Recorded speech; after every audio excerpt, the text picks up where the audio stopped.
에스더서는 영화로도 만들어졌을 만큼 아주 유명한 이야기입니다. 에스더서의 주제는 하나님의 보이지 않는 손길 혹은 하나님의 섭리라고 말할 수 있습니다. 하나님이라는 말이 단 한 번도 등장하지 않고, 그래서 하나님의 이적도 등장하지 않아요. 그래서 주의 선지자도 등장하지 않고, 당연히 선지자의 계시나 선지자의 대언이나 가르침도 나타나지 않습니다. 그런데 에스더의 입장이 되어서, 모르드게의 입장이 되어서 에스더서를 차분히 읽어 내려가다 보면 부인할 수 없는, 보이지 않는 하나님의 손길을 발견할 수 있습니다. 두 주에 걸쳐서 에스더서를 살펴보려고 하는데요, 오늘은 보이지 않는 하나님에 대한 모르드게와 에스더의 믿음을 배우기 원합니다. 다음 주에는 하나님의 손길, 우연인 것 같지만 결코 우연이 아닌 하나님의 섭리에 대해서 살펴보고자 합니다. 에스더서의 등장인물은 4명입니다. 에스더, 또 모르드게, 하만, 아하수에로 왕. 주인공은 에스더이고, 그리고 나머지 3명은 조연이라고 할 수 있을 것 같아요. 열왕기서 이후에 고대 근동의 패권이 아수르에서 바벨론, 그리고 페르시아 이렇게 옮겨갑니다. 북이스라엘이 주전 722년에 아수르에 의해서 멸망당하고 586년에 남유다가 바벨론에 의해서 멸망하게 되죠. 그리고 주전 539년에 페르시아 고레스 왕이 바벨론을 점령을 합니다. 그러니까 성경에서 등장하는 페르시아 왕이 4명이에요. 고레스 왕, 다리오 왕, 그리고 아하수에로 왕, 그다음에 아닥사스다 왕, 이 4명인데 오늘 에스더에 등장하는 왕은 아하수에로 왕입니다. 그러니까 아하수에로 왕은 주전 486년부터 약 20년간을 통치한 왕입니다. 당시 페르시아의 영토는 정말 컸습니다. 1장 1절에 보면 인도에서 구스까지, 구스는 지금 아프리카 수단 지역을 말하는데 중동 전체와 그리스, 이집트, 터키, 굉장히 넓은 영토를 다스리는 왕국입니다. 127지방을 다스렸다고 기록이 되어 있죠. 아하수에로 왕이 제3년에 잔치를 베풀게 되는데 180일 동안 부함의 극에 달하는 잔치를 엽니다. 이때 3절에 나와 있는 대로 여러 지방에 흩어져 있는 통치자와 지방관들을 위한 잔치였어요. 그리고 나서 5절에 보면 이 날이 지나매, 이 뜻은 180일의 잔치가 끝나고 이번에는 수산성에 있는 백성들을 위해서 7일간의 잔치가 이어집니다. 이 잔치가 얼마나 화려했는지 1장 6절에 보면 백색, 녹색, 청색 휘장을 자색 가는 배줄로 대리석 기둥 은고리에 메고 금과 은으로 만든 걸상을 화반석, 백석, 은무석, 흑석을 깐 땅에 진설하고 금잔으로 마시게 하니 잔의 모양이 각기 다르고 왕이 풍부하였으므로 어주가 한이 없으며, 굉장히 화려합니다. 7일째 되는 날, 이제 잔치의 최고조에 이른 날이죠. 이 마지막 날에 왕후 와스디를 청하게 됩니다. 왕이 자랑하고 싶은 것 같아요. 자기 아내를, 왕후 와스디의 아름다움과 아리따움을 사람들에게 보이고 싶어 합니다. 그런데 와스디가 왕의 수락을 청합니까? 청하지 않죠. 와스디는 왕명을 거절합니다. 이에 아하수에로 왕은 화가 불같이 났습니다. 그런데 8절에 보면 아하수에로 왕의 잔치에 룰 같은 게 있는데 조금은 낯선 것 같아요.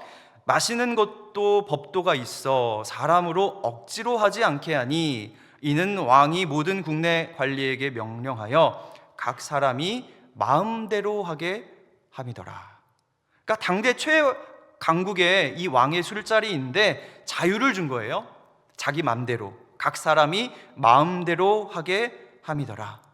그러니까 이 마음대로 하게 한다는 것은 이 아하수에로 왕의 자신의 관용을 보여준 것이고, 또 과시하고 또 왕의 자신감을 보여준 거예요.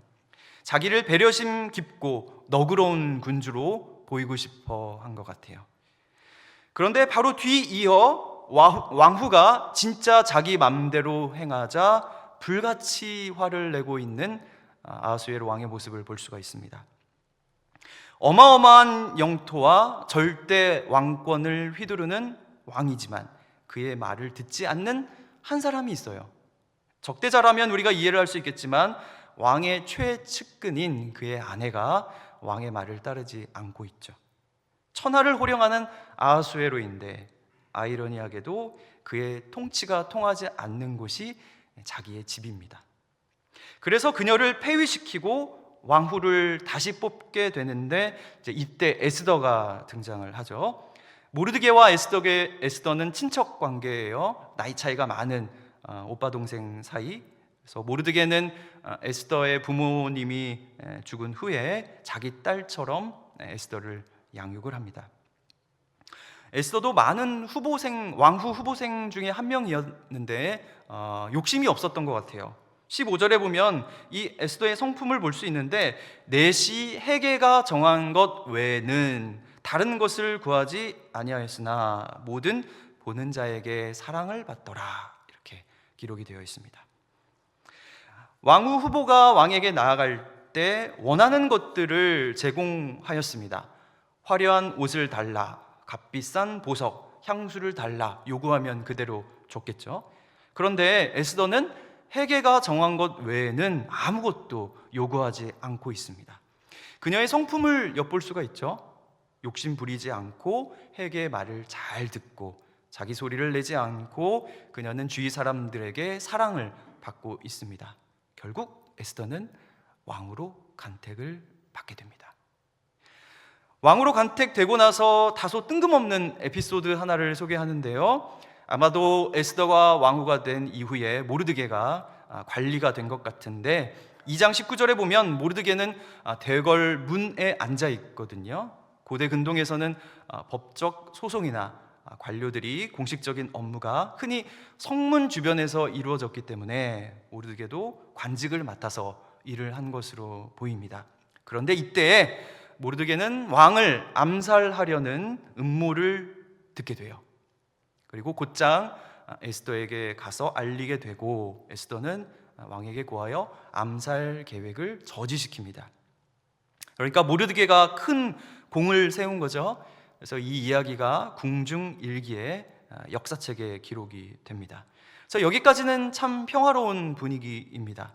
그런데 3장에 가면 한 악인이 등장을 하죠. 그 사람의 이름은 하만. 그러니까 왕이 하만을 굉장히 총애한 것 같아요. 모든 대신들 위에 하만을 세웠다고 하거든요. 그리고 심지어 하만에게 꿇어 절을 하도록 합니다. 그런데 절을 하지 않는 한 사람이 있는데 그 사람이 바로 모르드게예요. 그런데 모르드게 옆에 있는 사람들이 더 불안해하면서 날마다 모르드게를 설득하고 권합니다. 그래서 결국 모르드게가 설득을 당할까요? 설득을 당하지 않습니다. 그런데 모르드게는 왜 꿇어 절하지 않았을까요?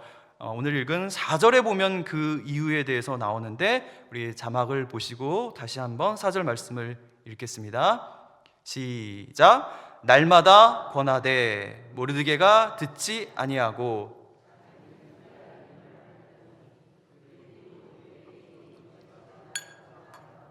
하만에게 전하였더라. 모르드게는 자기는 유다인이기 때문에 꿇어 절할 수 없다고 합니다. 그러니까 사실 어쩔 수 없이 유다인임을 밝힌 것인데, 에스더에게는 유다인임을 절대 밝히지 말라고 신신당부를 했었습니다. 그리고 에스더는 모르드게의 말을 잘 지켰어요. 이렇게 자신들이 유다인임을 밝히지 않은 이유가 있지 않을까요? 에스더서의 전반의 분위기를 보면은 그 땅 가운데 반유대 정서가 있었던 것 같아요. 하만이 본격적인 유대인 말살 정책을 펴기 전부터 이미 페르시아에는 반유대 정서가 있었습니다. 하만은 자기에게 절하지 않는 모르드게 한 사람만 죽이면 될 것을 하만은 모르드게뿐만이 아니라 유대인 전체를 다 멸절하고자 하는데, 이 배경에는 이런 정서가 작용이 되었을 것입니다. 그래서 특히 왕족이 될 이 에스더에게 절대 말하지 말라고 했을 것이고, 자신도 유대인임을 밝히지 않았던 거예요. 이렇게 에스더에게는 신신당부를 했었는데, 그런데 오히려 자기가 먼저 어쩔 수 없이 밝히게 됩니다. 여기서 우상 숭배 음식을 먹지 않았던 다니엘과 세 친구가 생각이 났습니다. 본문을 보면 왜 모르드게가 하만에게 절을 하는 것을 거부했는지 이 자세한 이유는 찾을 수가 없습니다. 그런데 분명 그 행위가 모르드게 자신에게 있어서 자기가 유다 사람이라는 정체성을 부인하는 행동이라고 판단을 했기 때문에 그는 꿇어 절하지 않았을 거예요. 교만해질 대로 교만해진 하만이 어떤 식으로든지 자신을 신성시하지 않았을까라는 생각도 해보게 됩니다. 모르드게는 자기가 유다인이라고 말하기 전부터 행동으로 자신이 유다인임을 보여주고 있습니다. 에스더서를 읽을 때 감동적인 첫 장면이 저는 여기인 것 같아요. 날마다 권하되 모르드게가 듣지 아니하고 자기는 유다인임을 알렸더니. 예나 지금이나 권력자에게 아부하고 고개 숙이는 사람들이 얼마나 많습니까? 그런데 모르드게는 지금 눈에 보이는 권력자의 위세보다 자신이 하나님 백성이라는 신앙을 지키는 것이 더 중요했던 사람이에요. 말로만 믿는 게 아니라 결정적인 순간의 행동으로 자신의 믿음을 증명해 보이는 것이죠. 오늘날 우리에게도 이런 모르드게의 절개와 용기가 필요합니다. 세상과 적당히 타협하지 않고 하나님의 자녀라는 자존심을 지키는 복된 성도 되시기를 예수님의 이름으로 축원드립니다. 하만은 매우 노하여서 모르드게뿐만 아니라 유다 민족을 다 멸절하려고 계획을 합니다. 아하수에로의 나라에 있는 유다인이라는 것은 예루살렘에 있는 유대인도 포함이 돼요. 왜냐하면 이스라엘이 아하수에로의 영토 안에 있었으니까요. 만약 하만의 계획이 성공했었더라면 유다 백성 전체는 죽임을 당했을 것입니다. 그렇게 되었다면 아브라함과 다윗으로 이어지는 메시아 계보도 끊겨버렸겠죠. 메시아 계보가 끊겼다면 우리에게 복음도 없었을 거예요. 그래서 에스더서가 유대 민족만의 문제가 아니라 우리와도 상관이 있다는 것을 알 수가 있습니다. 온 나라에 조서가 내려집니다. 하루 동안에 모든 유다인들, 젊은이, 늙은이, 어린이, 여인들을 막론하고 도륙하라. 디데이는 아달월 13일, 아달월이 12월이거든요. 12월 13일이 유대인이 멸절되는 날이에요. 그런데 어떻게 이 날이 정해진지 아시죠? 제비뽑기를 해서 이 날이 정해진 거거든요. 페르시아어로 푸르라는 것이 제비뽑다, 제비뽑기라는 뜻인데 이 푸르의 복수형이 푸림입니다. 그래서 유대인을 도륙하는 날을 제비뽑아서 12월 13일로 정하였는데 그날에 도리어 그들이 심판을 받게 됩니다. 참 아이러니하죠. 제비뽑기에서 유대인을 멸절시키려고 했는데 오히려 그날이 자신의 D-Day가 되게 됩니다. 여기에 하나님의 놀라운 섭리가 숨겨져 있습니다. 이날 살아남은 것을 기념하는 날이 불임절이에요. 이스라엘이 지금도 지키는 명절입니다. 온 나라에 조서가 내려졌다는 소식을 듣고 모르드게는 재를 뒤집어 쓰고 대성통곡하며 기도합니다. 각 지방에 사는 유대인들도 금식하며 울부짖으며 열심히 기도합니다. 모르드게는 에스더에게 왕에게 나아가라. 유대 민족을 위해 너가 간절히 구하라. 그런데 아무 때나 왕에게 나아갈 수가 없죠. 4장 11절에 보면 부름을 받지 아니하고 왕에게 나아가면 죽는 법이요 그럽니다. 이에 모르드게는 너는 왕궁에 있으니 모든 유다인 중에 홀로 목숨을 건지리라 생각하지 말라 그렇게 말합니다. 자기 맘대로 왕에게 갈 수도 없고 잘못하면 죽을 수도 있어요. 그러는데 모르드게는 너 혼자 살 생각을 하지 마 그럽니다. 그리고 14절에 이런 말도 덧붙이죠. 우리 자막을 보시면서 다 같이 읽어보겠습니다. 시작. 이때에 내가 만일 잠잠하여 말이 없으면 유다인은 다른 데로 말미암아 누임과 구원을 얻으려니와 너와 내 아버지 집은 멸망하리라. 내가 왕후의 자리를 얻은 것이 이때를 위함이 아닌지 누가 알겠느냐? 이 말의 의미가 무엇이겠습니까? 내가 만일 잠잠하여 말이 없으면 유다인은 다른 데로 말미암아 구원을 얻으려니와 네가 잠잠해도 어떻게 해서든지 하나님께서 구원하실 것이다. 다른 데로 말미암아 유다인은 다른 데로 말미암아 구원을 하실 거야. 어떤 방법인지는 내가 구체적으로 알지는 못하겠지만 하나님은 어떤 방법을 통해서든지 유다 민족을 구원하실 것이다 라고 모르드게는 확신을 하고 있습니다. 그런데 우리를 당황하게 하는 말이 뒤이어서 나오는데 너가 만일 잠잠해서 말이 없어도 유다인들은 어떤 방법을 통해서 구원을 받겠지만 너와 내 아버지 집은 망할 거야 그럽니다. 그러니까 모르드게는 에스더를 친딸처럼 여긴다고 했는데 보통 아버지 같으면 너는 입 꾹 닫고 있어. 아무 말도 하지 마. 그래야 될 텐데 너만은 살아야지 그래야 될 텐데 모르드게는 정말 남다른 사람 같아요. 네가 왕국에 있다고 너 홀로 목숨을 건질 생각을 하지 마. 너는 유다인이야. 네가 만약 유다 형제들을 외면한다면 하나님도 너와 가족을 외면하실 거야. 그러니까 모르드게는 하나님의 보호를 믿음과 동시에 인간의 책임을 말하고 있는 거예요. 네가 잠잠해도 하나님이 구원하실 거야.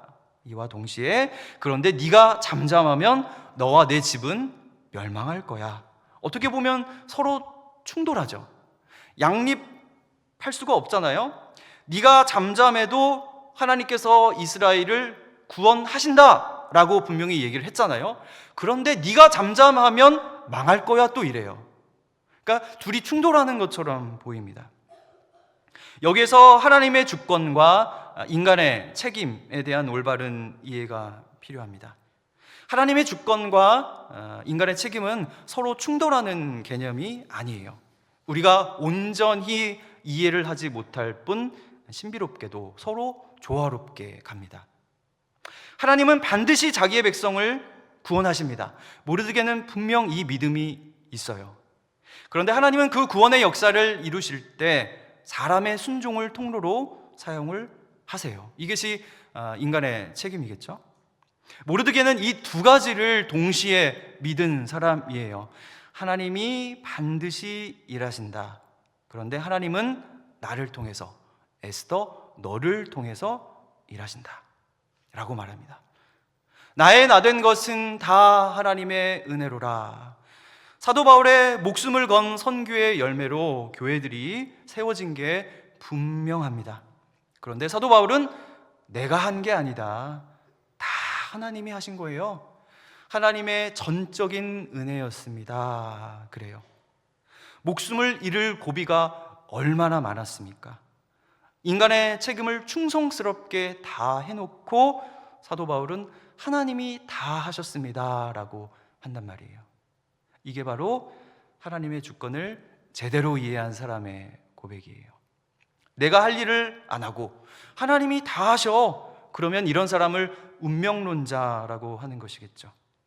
그래서 운명론자가 되지 않고 진정 하나님의 주권을 이해하고 믿는 사람은 사도 바울처럼 인간의 책임을 온전히 수행함으로써 그가 진정 하나님의 주권을 인정하는 자로 증명이 되는 것입니다. 또한 인간의 책임은 하나님의 주권 가운데 더 큰 힘을 발휘하게 됩니다.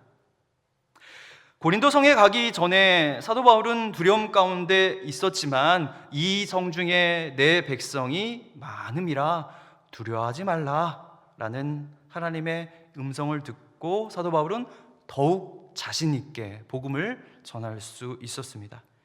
그러니까 바울의 열심은 이 고린도 성에 하나님의 백성이 많다는 하나님의 주권을 믿었기 때문에 더 큰 힘을 얻고 맡겨진 사명을 최선으로 감당하게 하는 동력이 되었던 것입니다.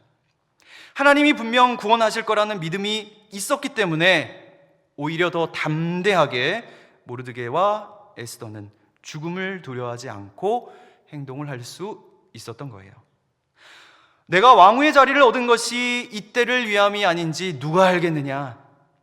이 말은 혹시 그럴 수도 있고 저럴 수도 있다는 그런 의미가 아니라 네가 왕후의 자리에 있는 것이 바로 오늘 위기의 때를 위함이다 라는 강조를 하고 있는 것입니다. 이날을 위해 하나님께서 너를 거기에 세우신 것이라는 점을 강력하게 말하고 있는 거예요. 이에 에스더는 수산성에 있는 유다 백성을 모아서 3일 동안 금식을 부탁을 합니다. 그리고 그 유명한 죽으면 죽으리이다. 규례를 어기고 왕에게 나아가리니 죽으면 죽으리이다. 이 구절이 참 유명하죠. 그런데 이 앞에 에스더가 무엇라 말하는지 잘 살펴봐야 됩니다. 규례를 어기고 왕에게 나아가리니. 규례를 어기고 왕에게 나아가면 어떻게 됩니까? 죽는다고 했죠. 에스더도 이 사실을 잘 알고 있습니다. 그녀는 분명 왕에게 부름을 받지 않고 나아가면 오직 죽는 법이라고 말을 했으니까요. 규례를 어기고 왕에게 나아가리니 죽으면 죽으리이다. 그래서 이 앞의 말까지 고려해서 생각을 해보면 이 말은 조건절이 아닙니다. 죽으면 죽으리다. 이거는 조건절이 아니에요. 규례를 어기고 나아가면 죽는 법이기 때문에 죽으면 죽으리이다. 이 말은 나는 이미 죽었습니다. 결과가 어떠하든지 나는 나아가겠습니다. 왜? 나는 이미 죽었기 때문에. 에스더서의 주제는 하나님의 섭리이에요. 보이지 않는 하나님의 손길. 다음 주에 자세히 살펴보겠지만 에스더서에 얼마나 많은 우연이 있습니까? 내일이면 모르드게가 나무에 달릴 죽임당할 위험에 처해졌죠. 그런데 아하수에로 왕이 하필이면 잠이 안 와서 뒤척이다가 역대 일기를 읽고 모르드게가 역적 음모를 밝혀냈다는 것을 읽게 되죠. 하나님이라는 단어가 단 한 번도 나오지 않는다고 할지라도 그 배후에서 신실하게 일하시는 우리 주님이 우리와 항상 함께 계신다는 것을 에스더서를 통해서 우리는 배울 수 있습니다. 또한 이와 동시에 우리는 모르드게와 에스더의 결단, 이미 죽었다는 믿음의 결단을 배워야 됩니다. 모르드게는 이렇게 말하지 않았어요. 하나님이 하실 테니 너는 가만히 있어. 오히려 정반대이죠. 하나님이 반드시 일하신다. 그러므로 너도 충성되이 일해야 된다. 이렇게 말합니다. 하나님의 주권을 가장 깊이 이해한 사람은 하나님께서 그 자리에 두신 지금 있는 자리에서 최선을 다하는 사람이에요. 성도 여러분, 이 시대 또 이 나라 또 이 충신교회에 여러분을 부르시는 것이 우연일까요? 아니면 필연일까요? 너무 쉬운 질문을 드렸죠. 우연이 아니고 하나님의 계획이 있는 줄 믿습니다. 여러분과 제가 지금 이 자리에 있는 것이 이때를 위함이 아니겠느냐 말씀을 하십니다. 지금 모르드게나 에스더처럼 죽음을 앞에 둔 결단은 아니지만 하나님께서 우리를 이 자리에 이 가정 가운데 두신 이유를 깨닫지 못하고 충성스럽게 감당하지 못할 때 우리 신앙은 점점 힘을 잃어가고 마음도 위축이 될 겁니다. 왜 하필이면 이런 사람과 결혼을 해서, 왜 하필이면 이런 가정에서 태어나서, 왜 우리 부모님은, 왜 우리 자식들은, 왜 하필이면 이런 직장에 들어가서 이런 상사를 만나서 원망과 한숨이 나올 때가 있습니다. 하지만 오늘 모르드게와 에스더의 결단을 보면서 우리는 생각을 바꿔야 됩니다. 왜 하필이면이 아니라 바로 이때를 위해서 나를 이곳에 보내셨구나 라고 고백해야 됩니다. 그래야 빨리 끝나요. 이리저리 피하면 나도 힘들고 하나님도 힘들고 그런 거 아니겠습니까? 나는 죽었습니다. 내 생각, 내 자존심 다 내려놓았습니다.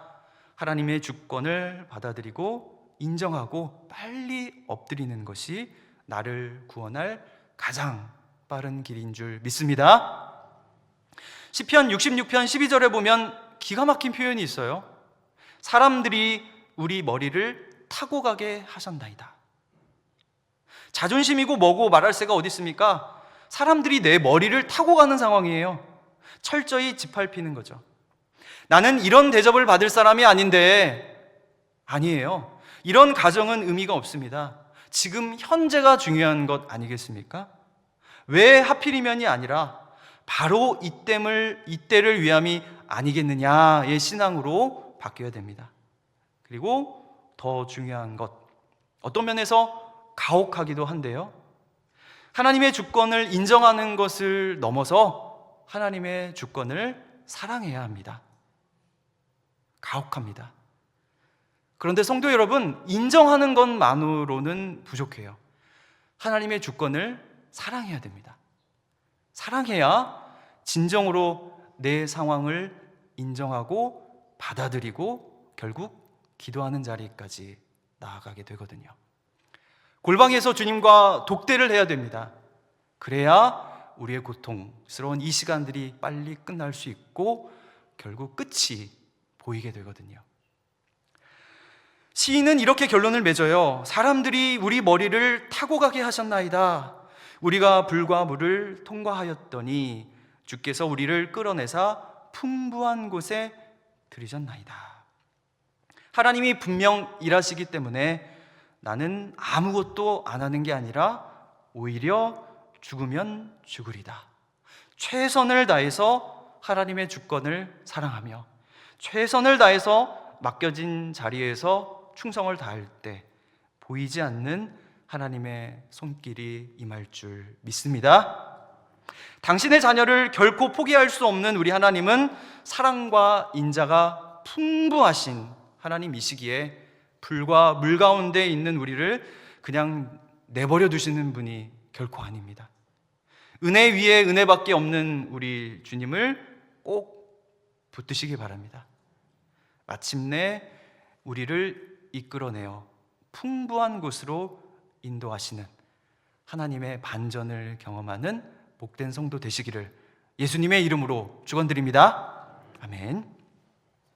기도하겠습니다. 하나님 아버지, 일평생 우리가 주님만을 섬기겠다고 고백하지만 정작 힘들고 어려울 때는 믿음의 모습을 보이지 못하는 우리들의 연약함을 주님은 잘 아십니다.